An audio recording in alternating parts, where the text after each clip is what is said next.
Hello student, पिछली 2 क्लासों में आपको चैप्टर नंबर 3 मैट्रिक्स की स्टार्टिंग की थी। आव्यूह किस प्रकार रिप्रेजेंट किया जाता है, आव्यूह को किस तरीके से, कितने प्रकार के आव्यूह होते हैं, आव्यूह पर 2-4 आपको छोटे छोटे सवाल भी कराए थे।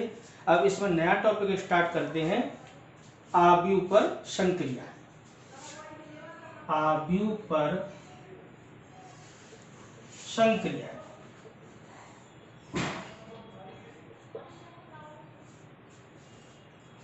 Operations on matrix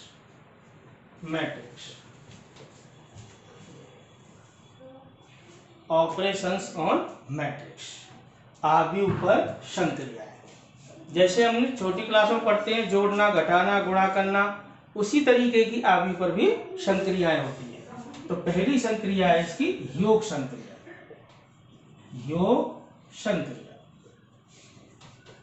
addition operation.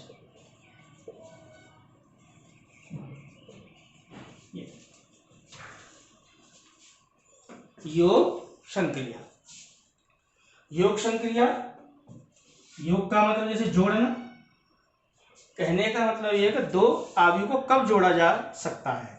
तो पहले याद रखना, दो आव्यूह को तभी जोड़ा जा सकता है जब वे समान कोटि के हों। तो 2 या उससे अधिक आव्यूह को तभी जोड़ा जा सकता है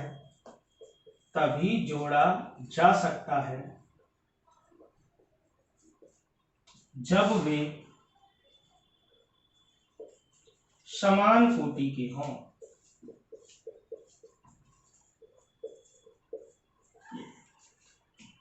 अर्थात उनका क्रम समान होना चाहिए।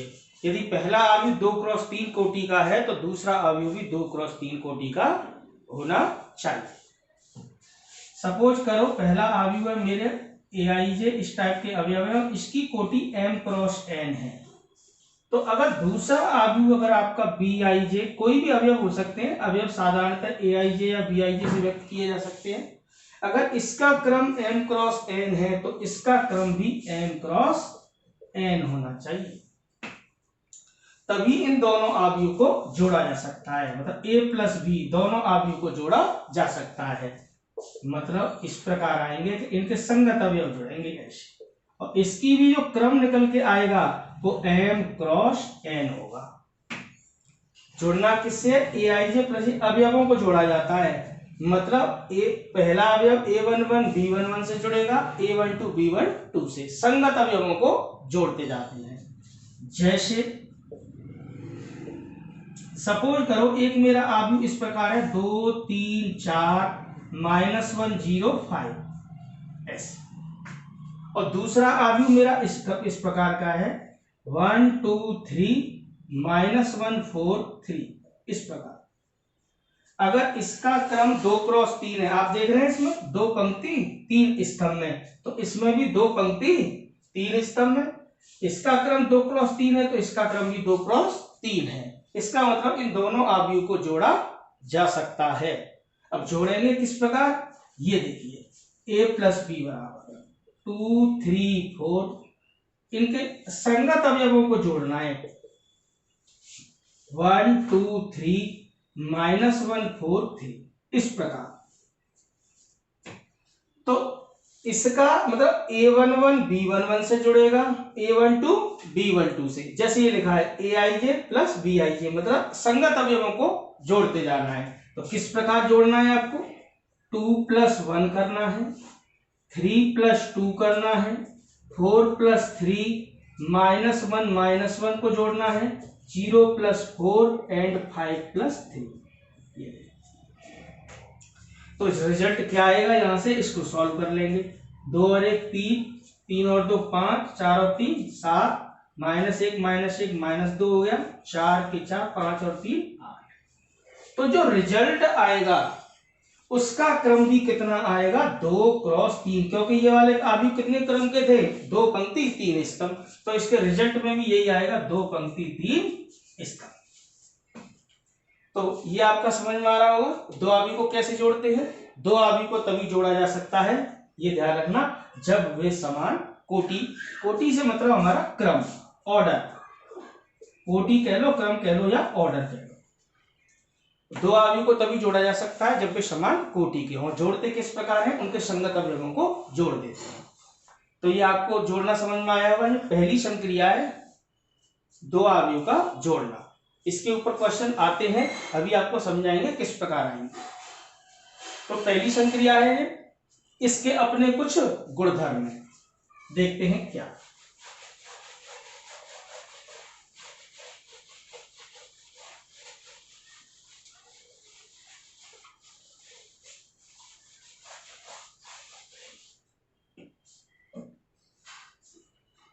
तो जो योग संक्रिया है ना के गुणधर्म,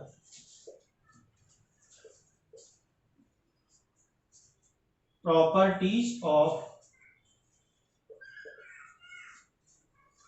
एडिशन ऑपरेशन। हालांकि एग्जाम टाइम में क्वेश्चन में ये नहीं पूछी जाती, लेकिन आपको गुणधर्म इसके पता होने चाहिए। तो योग संक्रिया की क्या क्या गुणधर्म में क्या क्या प्रॉपर्टीज है। तो पहली क्रम विनिमेयता, क्रम विनिमेयता,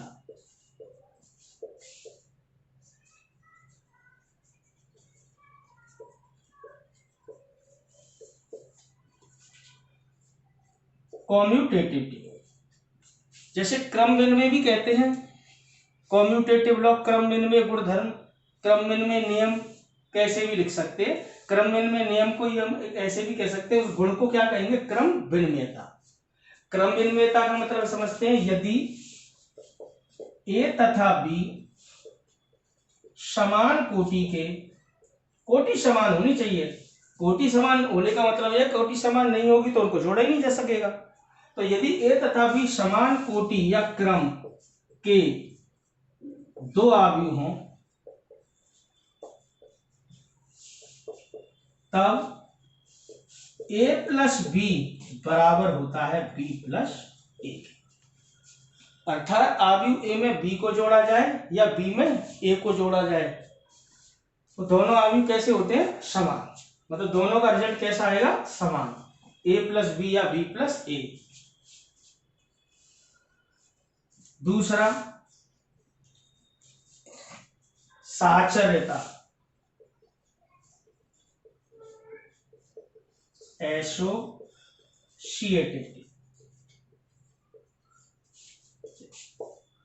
साचर्यता।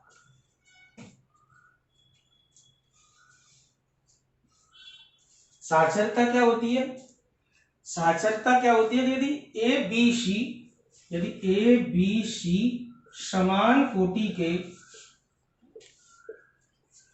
तीन आवयव हों, तब ए प्लस बी प्लस सी बराबर होता है ए प्लस बी प्लस सी। ए प्लस बी में सी को जोड़ो या बी प्लस सी में ए को, ये मान कैसा रहता है, बराबर।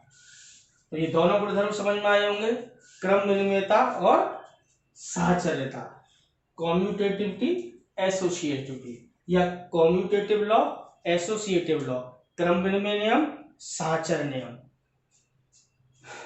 नंबर 3 तत्समक, तत्समक, तत्समक,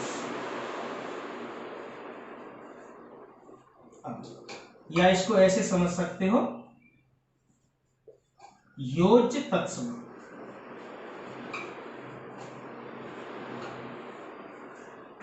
एडिटिव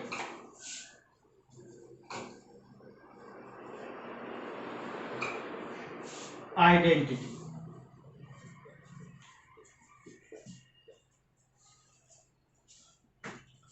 योज्य तत्समक से मतलब क्या होता है, पहले ये समझिए। जैसे साधारण संख्याओं में देखा जाए, अंक गणित वाली संख्याओं में, ऐसे 4 में क्या जोड़ा जाए कि 4 आ जाए, 5 में क्या जोड़ा जाए कि 5 आ जाए। तो आप समझ दिमाग में आ रही होगी, जैसे 4 में सब क्या जोड़े, 0 जोड़ा जाए तो 4 ही रहेगा, 5 में क्या जोड़ा जाए, 0 जोड़ा जाए 5 ही रहेगा। ऐसे ही किसी आव्यूह में क्या जोड़ा जाए कि वो उस आव्यूह पर कोई प्रभाव नहीं पड़े। तो जैसे कोई आव्यूह ए है, उसमें आप शून्य आव्यूह को जोड़ोगे तो आव्यूह ए ही रहेगा। तो जो शून्य आव्यूह होता है, शून्य आव्यूह जिसको हम ओ से व्यक्त करते हैं, शून्य आव्यूह योग संक्रिया का तत्समक कहलाता है। तत्समक अवयव कहलाता है। मतलब क्या हुआ इस बात का, मतलब अगर किसी आव्यूह ए में शून्य आव्यूह को जोड़ो तो उस आव्यूह पर कोई प्रभाव नहीं पड़ेगा, या शून्य आव्यूह में ए को जोड़ो तो ए ही रहेगा। तो ये शून्य आव्यूह जो है, नल मैट्रिक्स या जीरो मैट्रिक्स, ये एडिशन ऑपरेशन का एडिटिव आइडेंटिटी योज्य तत्समक कहलाता है। इसको तत्समक के नाम से भी जानते हैं, योज्य तत्समक के नाम से भी जानते हैं, योग तत्समक भी कह सकते हैं आप। तो शून्य आव्यूह जो होता है वो योग संक्रिया का क्या कहलाता है, तत्समक अवयव कहलाता है। तो शून्य आव्यूह तत्समक आव्यूह होता है एक तरीके से योग संक्रिया के लिए। इसके बाद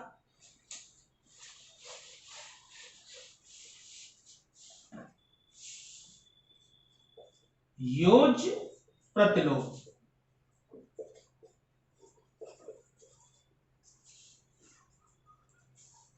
एडिटिव इनवर्स।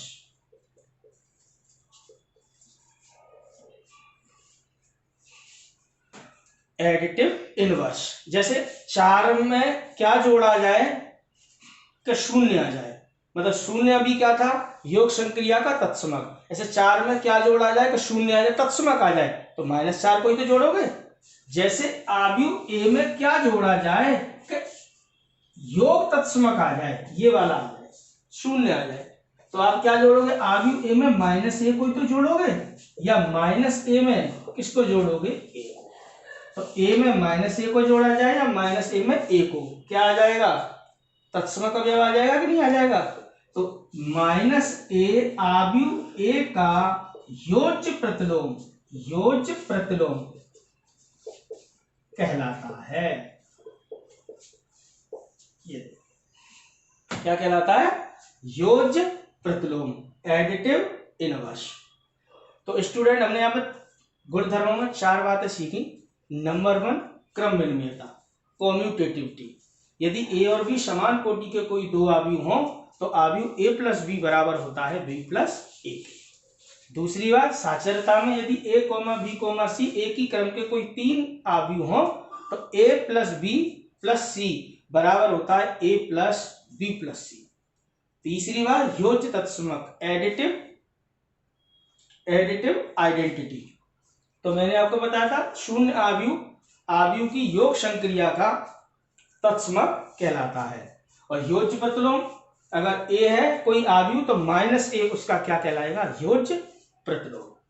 तो ये हमारी पहली संक्रिया थी, योग संक्रिया। इसके बाद आगे आएगी अंतर संक्रिया, लगभग सेम होती है, देखते हैं।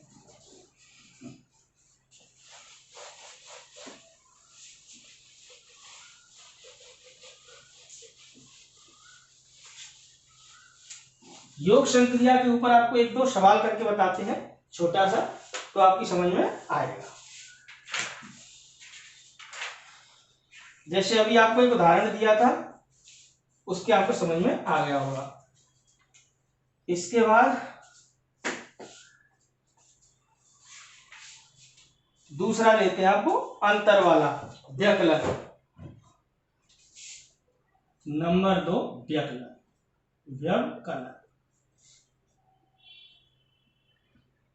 अंतर भी समझ सकते हो, अंतर संक्रिया, डिफरेंस, सब्सट्रैक्शन।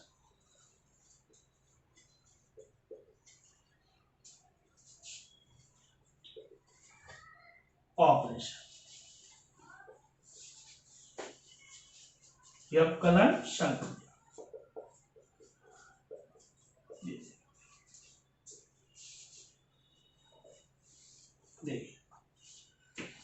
तो बिल्कुल सेम है, जैसे दो अवयव को कब जोड़ा जा सकता था, जब वे समान कोटि के हों। इसी प्रकार इसमें है, दो अवयव को तभी घटाया जा सकता है एक दूसरे में से जब वे समान कोटि के हों।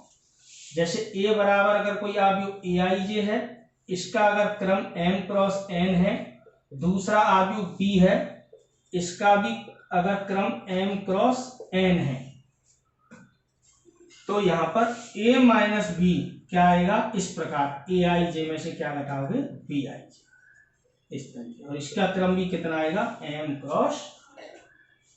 फॉर एग्जाम्पल बिल्कुल सेम प्रोसेस है, जैसे a बराबर 2 3 4 1, b बराबर 1 0 5 3, इस प्रकार आपको a माइनस बी करना है।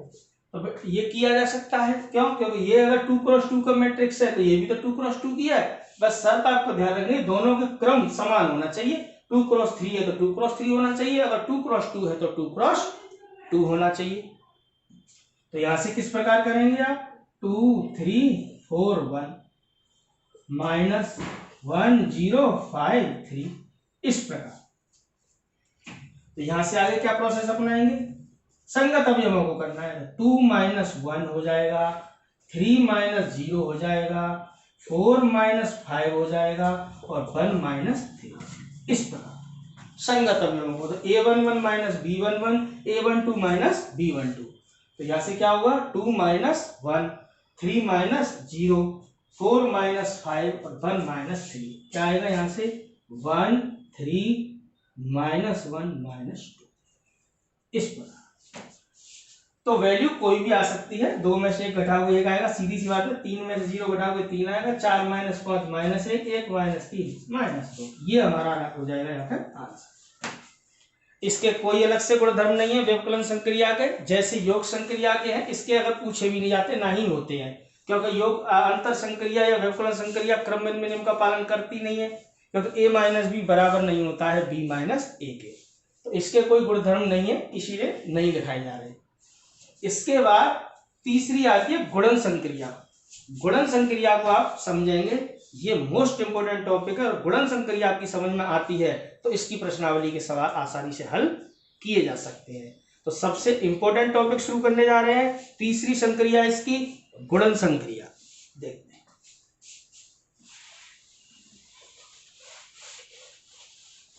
तो अब इसकी तीसरी संक्रिया स्टार्ट करने जा रहे हैं, जो कि गुणन संक्रिया, और सबसे मोस्ट इंपोर्टेंट टॉपिक है इस आव्यूह वाले चैप्टर का। अगर आपकी गुणन संक्रिया समझ में आ जाती है तो आपका पूरा चैप्टर ये ढंग से क्लियर होता चला जाएगा। गुणन संक्रिया क्या होती है उसको समझते हैं। गुणन संक्रिया मल्टीप्लिकेशन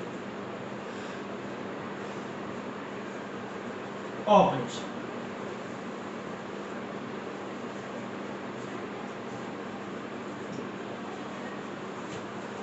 तो पहले आपको ये समझना है कि दो अवयव का गुणा तभी किया जा सकता है जब पहले अवयव के स्तंभों की संख्या दूसरे अवयव के पंक्तियों की संख्या के बराबर हो। पहले अवयव के स्तंभों की संख्या दूसरे अवयव के पंक्तियों की संख्या के समान हो। और गुणा कैसे करते हैं वो मैं आपको समझाऊंगा। जैसे अगर कोई अवयव इस प्रकार है, aij टाइप के अवयव है और उसकी कोटि या क्रम m क्रॉस n है, और दूसरा कोई अवयव bij टाइप का है, इस प्रकार कोई भी अवयव है, तो उसका क्रम अगर इसका m क्रॉस n है तो इसके स्तंभों की संख्या इसकी पंक्तियों की संख्या के बराबर होना चाहिए। पहले अवयव के स्तंभों की संख्या दूसरे अवयव के पंक्तियों की संख्या के समान होना चाहिए, तब a का गुणा b से संभव होगा। मतलब a भी संभव, a इंटू बी तभी संभव होगा, a इंटू बी संभव होगा जब अवयव a के स्तंभों की संख्या बराबर होनी चाहिए अवयव b के पंक्तियों की संख्या। ये तो दो अवयव का गुणा कब किया जा सकता है, ये आपको बिल्कुल दिमाग में रखना है। पहले अवयव के स्तंभों की संख्या दूसरे अवयव की पंक्तियों की संख्या के बराबर है, और a का गुणा जब b से होगा तो ऐसा अवयव आएगा c जिसका क्रम क्या होगा m क्रॉस p आएगा। क्या आएगा, m क्रॉस p, मतलब पहले आव्यूह में जितनी पंक्तियां उतनी पंक्तियां आएंगी, रिजल्ट की बात कर रहा हूं मैं, और दूसरे आव्यूह में जितने स्तंभ है उतने स्तंभ आएंगे। तो a का गुणा b से करने पर कोई एक नया आव्यूह आएगा c, और जो c में किस प्रकार के अवयव आएंगे, CIJ टाइप के, और इसका क्रम क्या बनेगा, m क्रॉस p। मतलब पहले आव्यूह में जितनी पंक्तियां उतनी पंक्ति आएंगी और दूसरे आव्यूह में जितने स्तंभ है उतने स्तंभ आएंगे। मतलब a का गुणा b से करने पर ऐसा आव्यूह प्राप्त होगा जिसका क्रम क्या आएगा, m क्रॉस p। तो पहली शर्त तो ये है। तो दो आव्यूह का गुणा कब किया जा सकता है, जब पहले आव्यूह के स्तंभों की संख्या दूसरे आव्यूह की पंक्तियों की संख्या के बराबर है। जैसे मैंने एक आव्यूह a लिया है, दूसरा आव्यूह b, तो a का गुणा b से कब करा जा सकता है, जब आव्यूह a के स्तंभों की संख्या दूसरे आव्यूह b के आव्यूह के पंक्तियों की संख्या के कैसी हो, बराबर। अब गुणा करते कैसे हैं, ये तो रिजल्ट भी लिख दिया, रिजल्ट में जो आएगा वो कितने आएगा, इतनी पंक्ति आएंगी इतने स्तंभ। गुणा कैसे करते हैं, गुणा करने का तरीका समझो। तो a का गुणा b से करेंगे तो कैसे आप करेंगे, पहले आव्यूह के पंक्ति और दूसरे आव्यूह के स्तंभ के संगत पदों के गुणनफल के योग द्वारा प्राप्त किया जाता है। a का गुणा b से कैसे करते हैं, पहले आव्यूह की पंक्ति लेते हैं, दूसरे आव्यूह के स्तंभ और उनके संगत पदों के गुणनफल के योग द्वारा प्राप्त किया जाता है। थ्योरेटिकली आपकी समझ में आ जाएगा, आपको एक एग्जाम्पल के थ्रू समझाते हैं। तो पहले तो ये समझ लो कि a का गुणा b से कब होगा, जब पहले आव्यूह के स्तंभों की संख्या दूसरे आव्यूह की पंक्ति, और a b का जो रिजल्ट आएगा वो आएगा m क्रॉस। गुणा कैसे करते हैं, गुणा करने का नियम,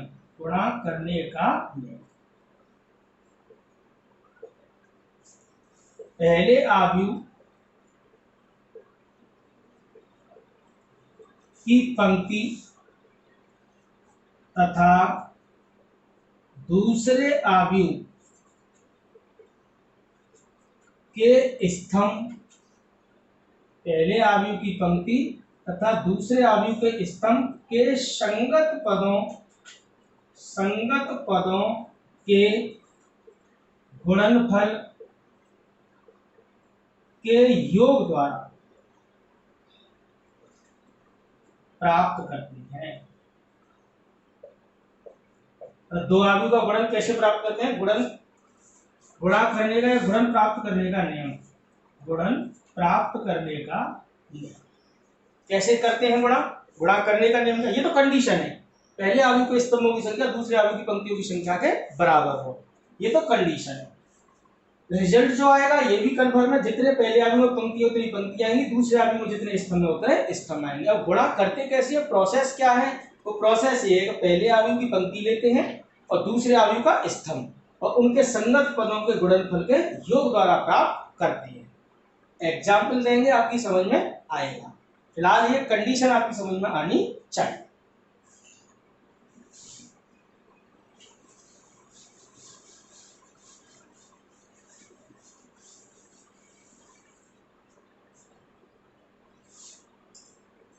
एग्जाम्पल,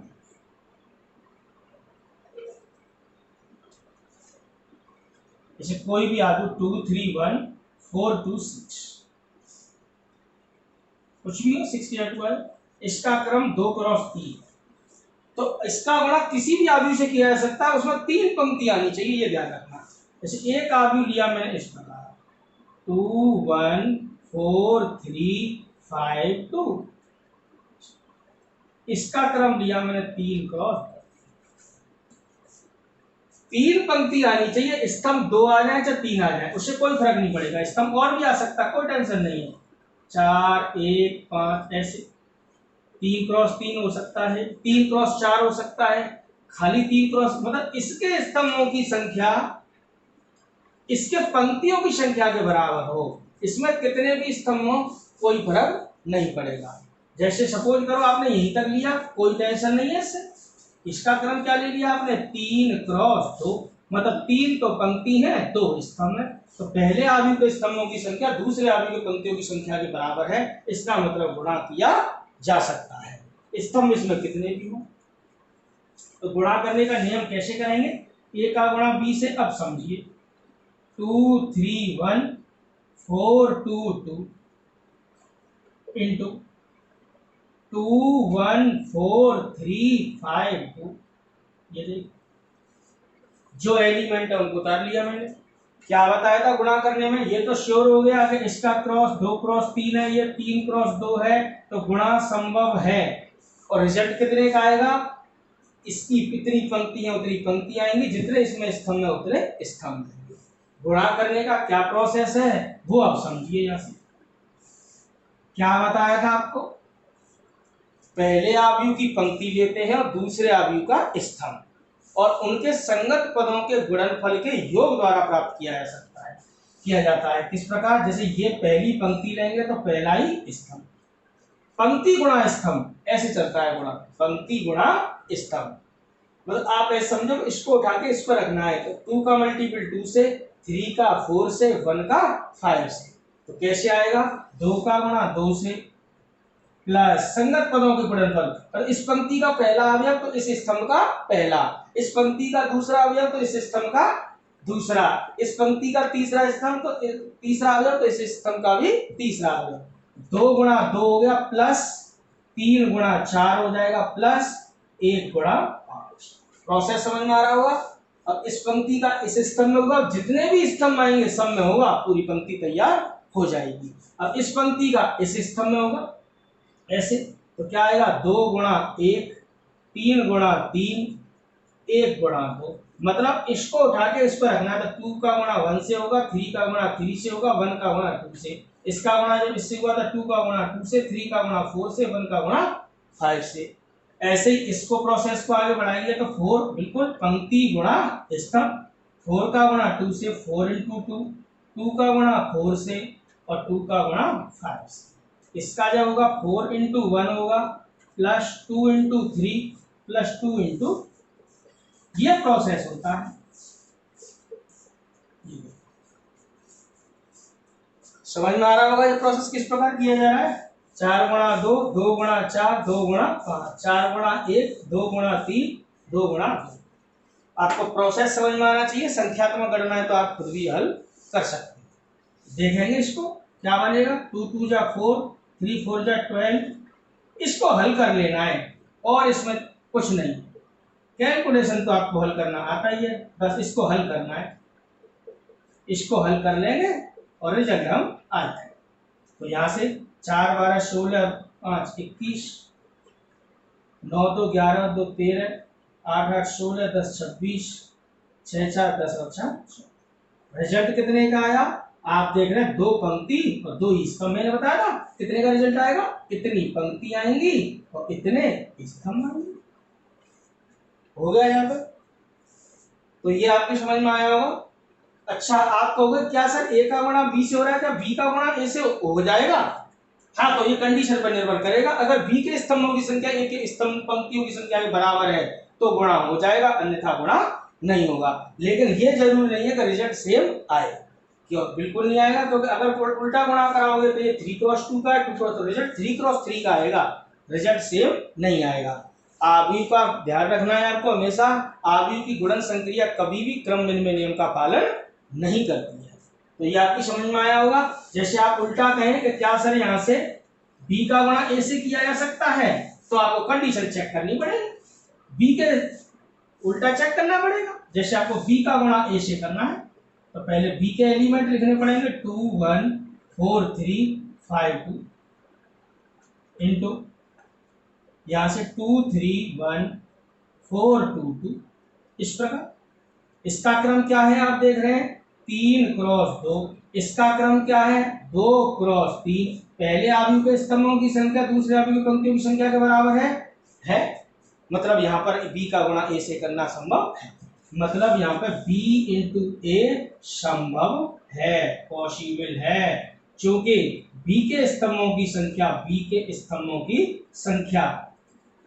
बराबर है ए के पंक्तियों की संख्या, ए के पंक्तियों की संख्या। ये पॉसिबल है।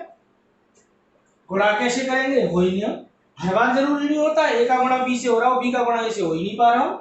जैसे मान लो इसमें एक स्तंभ और बढ़ा देता मैं यहाँ पे, तो ये 3 क्रॉस 3 का होता है, ये 2 क्रॉस 3 का, तो 3 क्रॉस 3 का होता है, तो स्तंभों की संख्या फिर पंक्तियों की संख्या के बराबर नहीं रहती। तो यहाँ से आपको ये बात समझ में आनी चाहिए। बी का गुणा ए से करना है, सेम प्रोसेस। गुणा कैसे करना है? पंक्ति गुणा स्तंभ। तो ये बी का गुणा ए से डायरेक्ट करते चले जाएंगे। 2 दूनी 4, 1 का गुणा 4 से करोगे 4, 2 तिया 6, 1 का गुणा 2 से करोगे 2, 2 का गुणा 1 से 2, 1 का गुणा 2 से 2, 4 का गुणा 2 से 4 दूनी 8, पंक्ति गुणा स्तंभ 3 चौके 12, 4 तिया 12, 3 दूनी 6, 4 एकम 4, 3 दूनी 6, 5 दूनी 10, 2 चौके 8, कोई पंक्ति गुणा स्तंभ। 5 तिया 15, 2 दूनी 4, 5 एकम 5, 2 दूनी 4। इस प्रकार मैंने वो कैलकुलेशन लिखी नहीं है, 2 into 2 लिखा नहीं है, डायरेक्ट 4 लिख दिया। 1 into 2 डायरेक्ट यहाँ से 1 into 4 4 लिख दिया। इसको हल कर लेना है।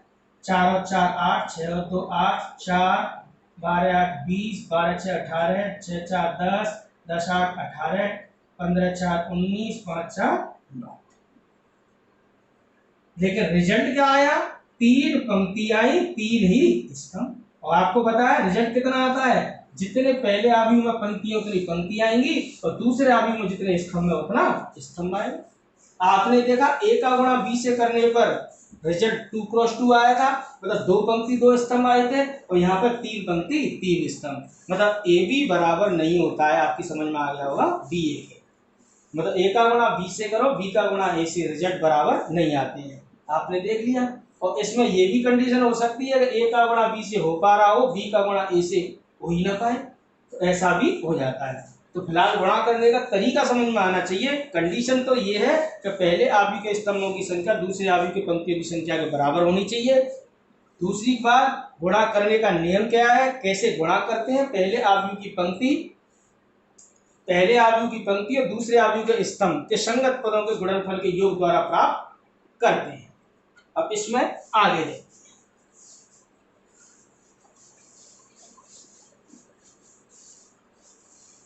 तो गुणन संक्रिया के ऊपर तो 100% सवाल आपको मिलेगा ही मिलेगा। गुणन संक्रिया के गुणधर्म। गुणन संक्रिया के गुणधर्म जैसे आपको योग संक्रिया के बताए थे। पहला क्रम विनिमयता। क्रम विनिमयता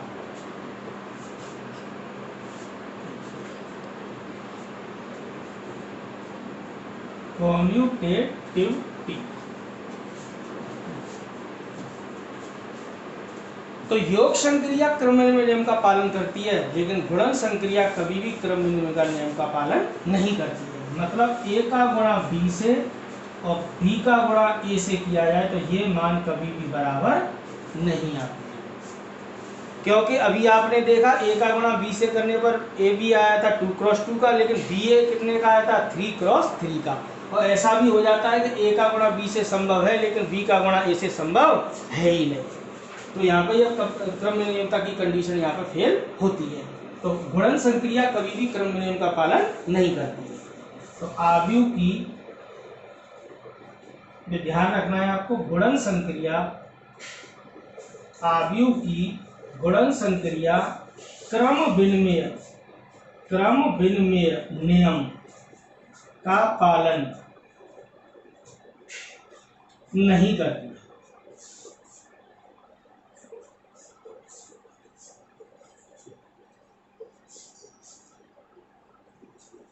गुणन संक्रिया क्रम विनिमय नियम का पालन नहीं करती। दूसरी साचर्यता।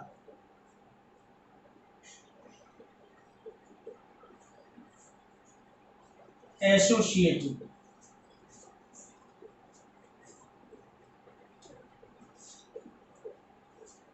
तो आव्यूह की जो साचर संक्रिया है, गुणन संक्रिया, वो साचर नियम का पालन करती है। शर्त यह है कि गुणन संभव होना चाहिए। मतलब a into B into C बराबर होता है a into B into C. Condition ये है जबकि गुणन संभव हो। गुणन संभव, अगर गुणन संभव है, मतलब संभव कब है? मतलब इस प्रकार होना चाहिए जैसे ए का गुणा बी से कर रहे हैं तो ए के स्तंभों की संख्या बी के पंक्तियों की संख्या के बराबर हो। ये कहने का मतलब है अगर गुणन संभव है तो साचर नियम का ये संक्रिया पालन करती है। तो आव्यूह की गुणन संक्रिया साचर नियम का पालन करती है, परंतु क्रम नियम का पालन नहीं करती है। तीसरा, जैसे आपको बताया था योज्य तत्समक, ऐसे ही गुणन तत्समक। गुणन तत्समक और गुणन प्रतिलोम, ये दोनों आपको चैप्टर नंबर 5 में भी पढ़ाए जाएंगे, व्युत्क्रम आव्यूह एवं रैखिक समीकरण में। तो फिलहाल इसकी दो बातों याद रखनी है, क्रमबद्धता और साचर्यता। इसके बाद इसमें आगे की कंडीशन देखिए।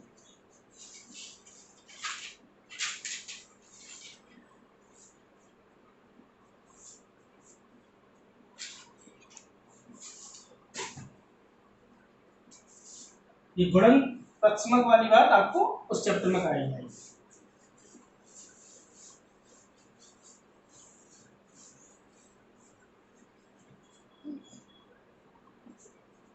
एक छोटी सी बात और है इसमें, अदिश गुणन। Scalar multiplication.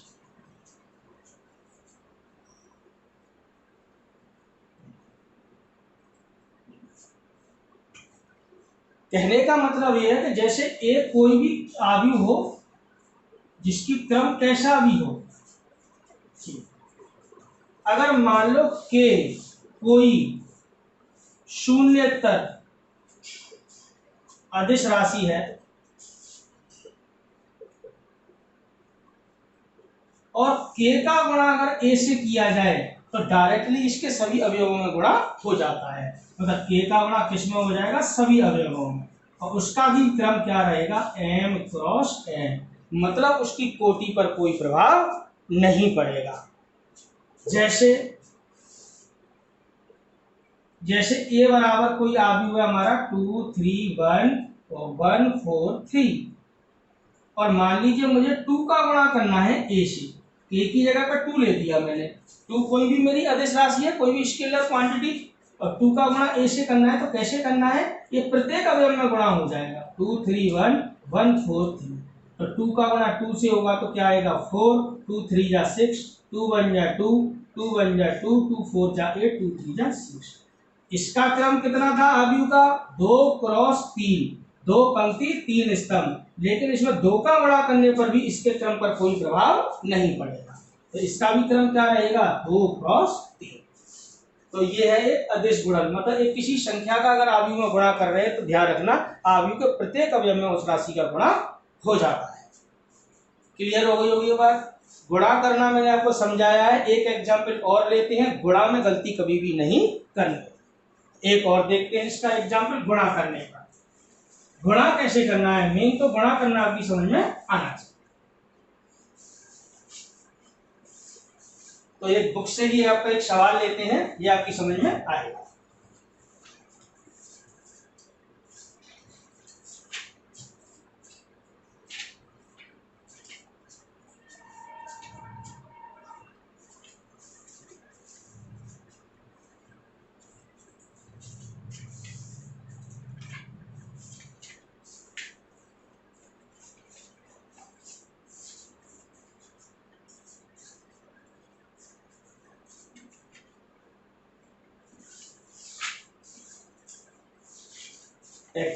आपकी बुक का ये सवाल कराता हूं, आपकी समझ में आएगा। ये देखिए क्वेश्चन नंबर 5। जैसे ये कहा है उसने, दो आव्यूह दे रखे हैं।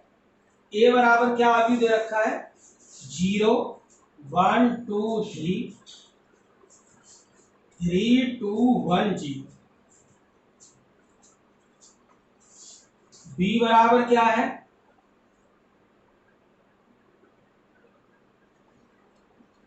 0 3 1 2 2 1 3 0। 0 1 2 3 3 2 1 0 0 3 1 2 0 1 2 3 3 2 1 0। एलिमेंट्स तो कोई भी हो सकते हैं। उसने क्या कहा है इस क्वेश्चन में, क्वेश्चन नंबर 5, प्रश्नावली आपकी वही 3.2। 3.1 में तो आपको बताया था केवल आव्यूह को रिप्रेजेंट करना था किस प्रकार किया जाता है। तो वो ये कह रहा है यदि ए बराबर ये हो, बी बराबर हो, तब दिखाइए कि अब दर्शाइए कि, या ऐसे करिए, दर्शाइए कि A B is not equal to B. और आपको पहले भी बता रखा है आव्यूह का गुणन संक्रिया कभी भी क्रम में नियम का पालन नहीं करती। देखते हैं सॉल्यूशन में क्या करना है आपको। ए का गुणा बी से करना है और बी का गुणा ए से। ए का गुणा बी से कीजिए, 0 1 2 3, 3 2 1 0।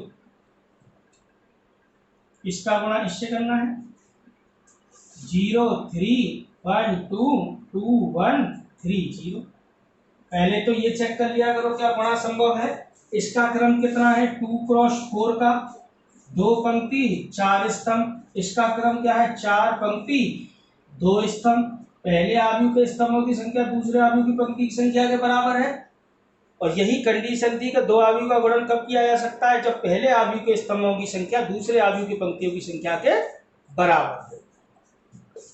आपकी समझ में आई होगी ये बात। तो गुणा कैसे करना है, गुणा आपको वही सिस्टम अपनाना है पहले वाला। ये देखिए, ए का गुणा बी से करना है। गुणा करने का नियम पंक्ति गुणा स्तंभ। तो गुणा करते जाएंगे, 0 का 0 से होगा 0, प्लस 1 का 1 से होगा 1, 2 का 2 से होगा 4, 3 का 3 से होगा 9। फिर इसका गुणा इससे को 0 का 3 से 0 आएगा, प्लस 1 का गुणा 2 से 2 आएगा, 2 का गुणा 1 से 2 आएगा, 3 का गुणा 0 से 0 आएगा।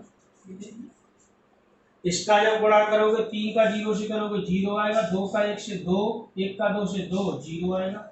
इसका करोगे 3 3 9, 2 दूनी 4, प्लस 1 प्लस 0। ये देखिए, इसको हल कर लेना है। 9 4 13 और 1 14, 2 और 2 4, 4 9 4 13 और 1 14। ये तो ए बी का मान आ गया, ए इंटू बी। कंडीशन दे दो, फर्स्ट इक्वेशन दे दो।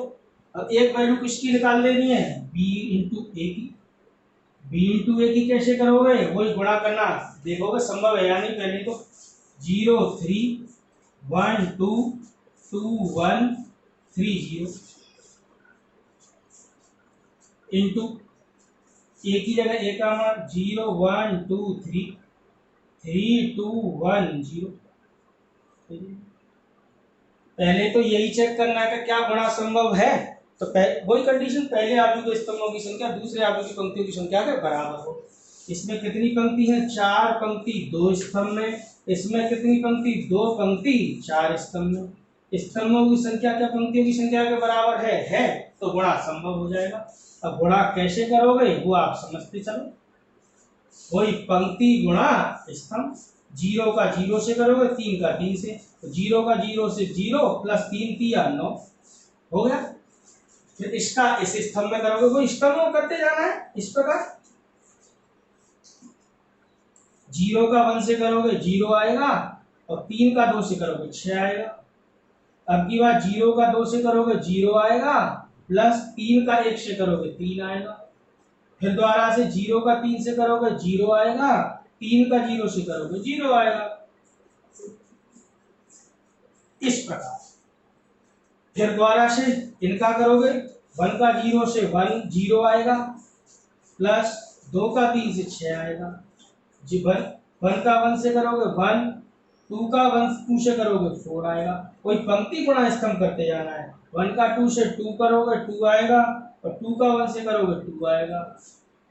1 का 3 से करोगे 3 आएगा, और 2 का 0 से करोगे 0 आएगा। ऐसे ही 2 का 0 से 0, 1 का 3 से 3, 2 का 1 से 2, 1 का 2 से 2, इस प्रकार। 2 का 2 से 4, प्लस 1 का 1 से 1, 2 का 3 से 6, प्लस 1 का 0 से 0, 3 का 0 से 0, प्लस कोई पंक्ति गुणा स्तंभ। ये आपको नियम नहीं होना है, पंक्ति गुणा स्तंभ चलाना है ऐसे। 3 का 0 से 0, प्लस 3 3 जा 9। बोरिंग सा महसूस हो रहा होगा, लेकिन कैलकुलेशन तो मैं करनी पड़ेगी, ये आपको खुद करनी है। वो तो मैंने आपको करा रहा हूँ। क्वेश्चन आपको प्रोसेस समझ में आ जाना चाहिए। प्रोसेस समझ में आता है कभी गलती नहीं होगी। 3 का 0 से 0, 0 का 3 से, यहाँ पर 3 का 0 से 0, 0 का 3 से 0। यहाँ से 3 1 जा 3, प्लस 0 का 2 से करोगे 0, 3 2 जा 6, 0 का 1 से करोगे 0, 3 जा 9, 0 का 0 से करोगे। इसको हल करा देना, क्या आएगा 9 6 3 0 6 5 4 3, इस प्रकार क्या आएगा 3 4 5 6 0 3 6 9। क्या ये दोनों बराबर हैं? ए का गुणा बी से करने पर बी का, क्या ये आव्यूह इस आव्यूह के बराबर है? कल आपको बताया था आव्यूह की समानता, इक्वलिटी ऑफ मैट्रिक्स। समान आव्यूह, दो आव्यूह समान कब होते हैं? जब वे समान कोटि के हों, और दूसरी बात उनके संगत अवयव समान हो। तो इसका क्रम क्या निकल के आया है 2 क्रॉस 2 का, इसका क्रम क्या निकल के आया है 4 क्रॉस 4 का। क्रम ही समान नहीं है और संगत अवयव भी समान नहीं है। इसका पहला अवयव 14, इसका 9, इसके और अवयव इसमें है ही नहीं, उसमें कितने अवयव हैं? तो आप देख रहे हो कहीं से भी ये बराबर नहीं है। So from first and second आपने क्या देखा? A B is not equal to. तो आपकी बुक का ही सवाल लिया था मैंने, ये आपकी समझ में आया होगा। ए का गुणा बी से किया गया और बी का गुणा ए से, दोनों मान बराबर नहीं आए।